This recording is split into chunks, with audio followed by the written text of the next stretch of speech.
Bien sûr que c'est comme on frustre ces gamins, on oblige des gens à vivre dans des conditions intolérables. Tu vois, je cite encore cette cité qui est Félix Piat à Marseille. On dirait le Kosovo, les poubelles s'entassent jusqu'au premier.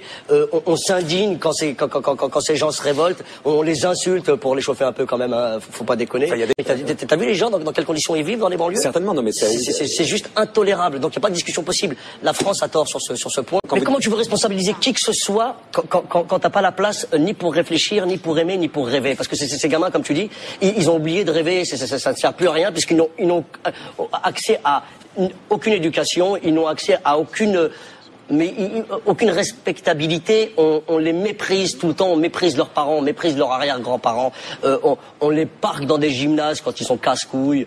La vérité, la France s'est pas toujours bien comportée avec ses immigrés, c'est très dommage. Et quand je vous dis qu'ils sont mis au banc de la société, c'est la vérité, ils sont en dehors de la zone périphérique, on les appelle les zonards, ils sont dans des zones d'éducation prioritaire, dans des zones d'urbanisation prioritaire.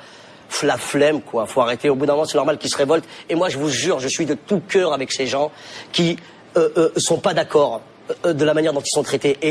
Et la seule manière qu'ils ont de pouvoir s'exprimer, c'est de jeter des boules de pétanque. Parce qu'on les écoute pas.